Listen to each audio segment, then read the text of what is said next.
ശരീരം ഉണ്ടാക്കിയിരിക്കുന്ന തന്മാത്രകളെ കുറിച്ചാണ് നമ്മൾ പഠിക്കുന്നത്. അത്തരം മോളിക്യൂൾസുകളെയാണ് നമ്മൾ ബയോമോളിക്യൂൾസുകൾ എന്ന് വിളിച്ചത്.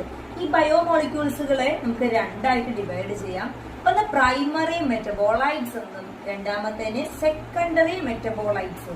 മെറ്റബോളിസം എന്ന് പറഞ്ഞാൽ ശരീരത്തിൽ നടക്കുന്ന പ്രധാനപ്പെട്ട കെമിക്കൽ റിയാക്ഷൻസുകളെയാണ്. Sum total of all the chemical reactions in our ബോഡിയാണ് മെറ്റബോളിസം എന്ന് പറയുന്നത്. അത്തരത്തിലുള്ള ഈ പ്രവർത്തനങ്ങൾ നമ്മുടെ ശരീരത്തിന്റെ ഗ്രോത്ത് ആൻഡ് ഡെവലപ്മെന്റിനെ സഹായിക്കുന്നവരാണ്.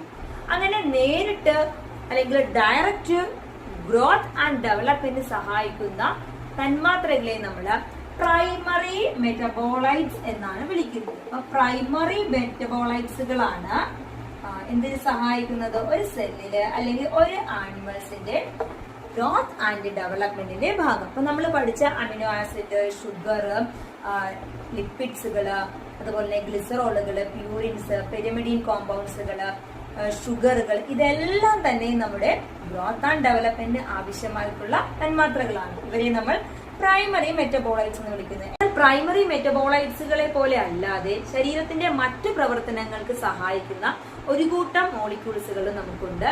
ഇവരെ നമുക്ക് സെക്കൻഡറി മെറ്റബോളൈറ്റ്സ് എന്ന് വിളിക്കാം. പ്രധാനപ്പെട്ട ഡ്രഗ്സുകള്, ഓയിൽസുകള്, പിഗ്മെന്റ്സുകള്, ആൽക്കലോയിഡ്സ്, ഇതെല്ലാം തന്നെ നമ്മുടെ മറ്റു പ്രവർത്തനങ്ങൾക്ക് ആവശ്യമായിട്ടുള്ളതാണ്. അത്തരം മോളിക്യൂൾസുകളാണ് സെക്കൻഡറി മെറ്റബോളൈറ്റ്സ് എന്ന് പറയുന്നത്. അപ്പോൾ ഏതൊക്കെ ആണ് നമുക്ക് പഠിക്കാനുള്ള സെക്കൻഡറി മെറ്റബോളൈറ്റ്സ് നമുക്ക് നോക്കാം.